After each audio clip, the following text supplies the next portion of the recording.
I was 10,000 miles away, preparing for war, and the woman I trusted with my entire life was calling another man babe, planning a future with him, while I was sleeping with a rifle next to me, wondering if I'd make it home alive. And what I did when I found out?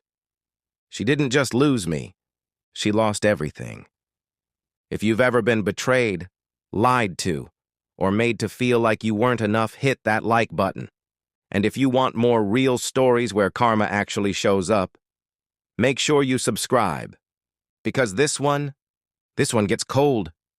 I remember the exact moment everything started to fall apart. Not when I caught her cheating, not when I saw the texts, not even when she admitted it. It started the day I deployed. I was in the Army. Not brand new, but still early enough in my career to understand what deployment really meant. It wasn't just going overseas, it was leaving your entire life behind and hoping it would still be there when you got back. And I wasn't leaving behind just a house or a routine. I was leaving behind her. 6 years together, 6 years of history, 6 years of building something I genuinely believed in. We didn't have kids yet, but we talked about it constantly. Names, futures, what kind of parents we'd be. It all felt real, close, like we were right on the edge of the life we'd always talked about. The weeks before I left were heavy. Everything felt slower, more meaningful. Every conversation carried weight. You start noticing things, how someone looks at you, how long they hug you, the way their voice changes when they say, "I love you." Because deep down, you don't know if it might be the last time. She was emotional. Of course she was. "I just don't want you to go," she said one night, sitting across from me, eyes already red. "I don't have a choice," I told her gently. "You know that." "I know. I just hate it." I reached over, took her hand. "I'll come back. We'll be okay."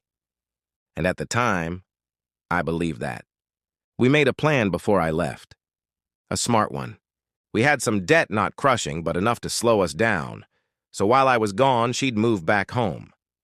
Her best friend offered her a place for cheap rent, $300 a month.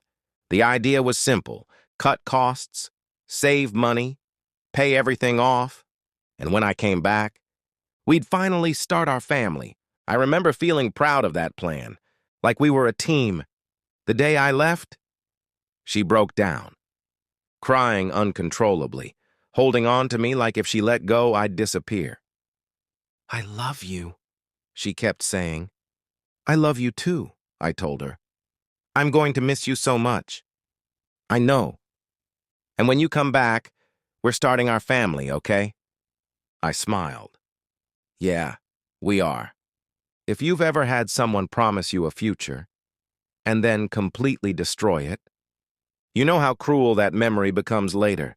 Deployment was exactly what you'd expect. Hot, loud, exhausting. The kind of place where your brain never fully turns off. Even when you're lying down, there's always something in the back of your mind. Alert, tense. But what kept me grounded was her.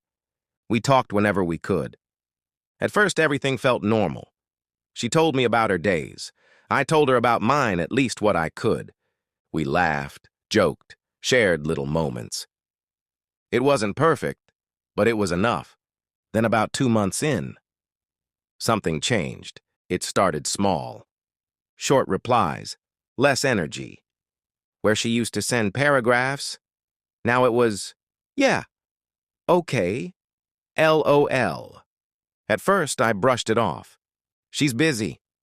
She's tired. But it kept happening. Calls felt forced, like she didn't want to be there. "Hey, everything okay?" I asked one night. "Yeah," she said quickly. "You've just been distant." "I'm just tired. It's nothing." But it didn't feel like nothing. Not after 6 years. Then she said it. "I think I need some space." Space. From me. While I was literally on the other side of the planet. "What do you mean, space?" I asked. Need to find myself. That's when something in my gut shifted.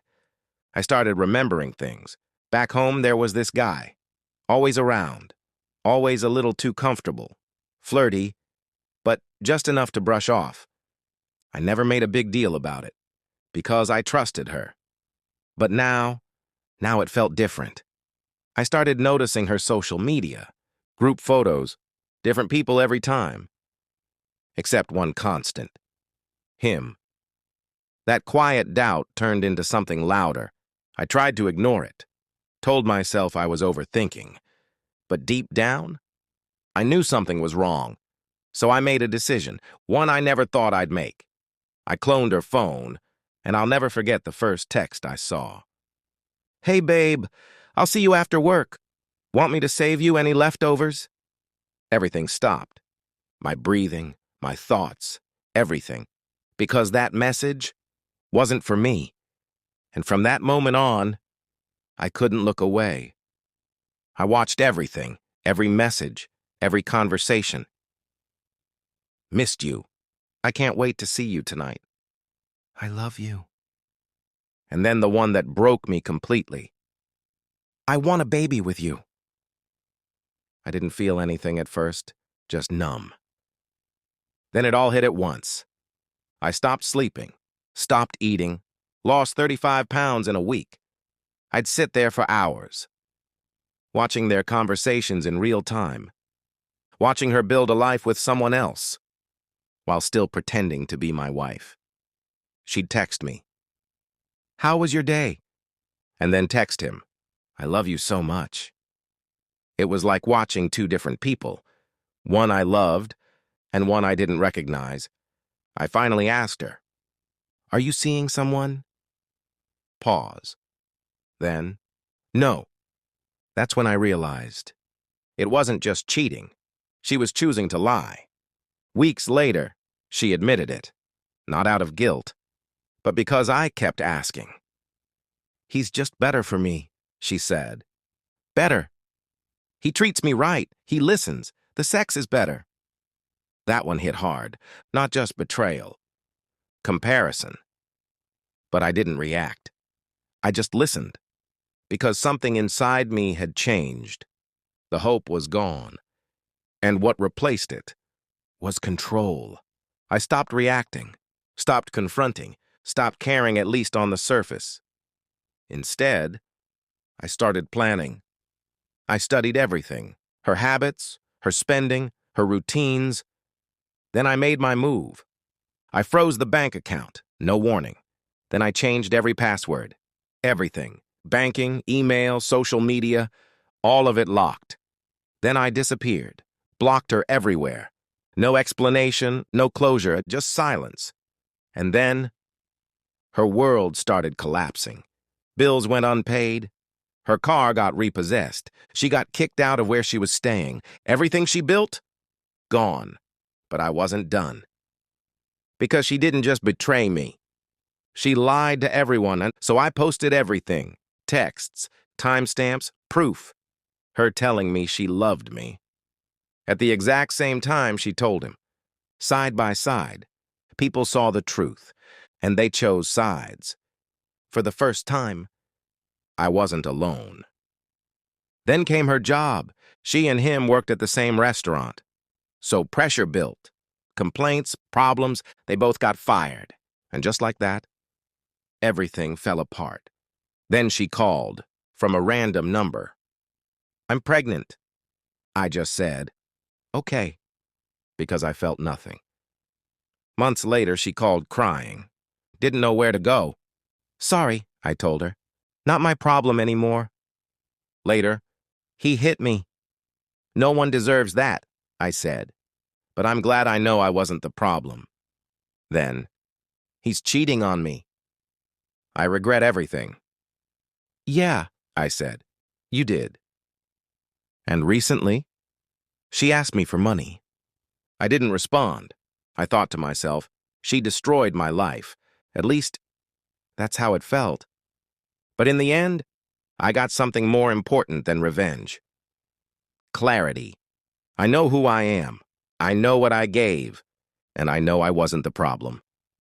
And sometimes, that's the only closure you need. If you made it this far, you already know. Some betrayals don't just end relationships. They reveal the truth. If you want more stories where karma actually shows up, like and subscribe. And tell me, would you have done the same thing? Or walked away differently? Because sometimes, the best revenge is letting people destroy themselves.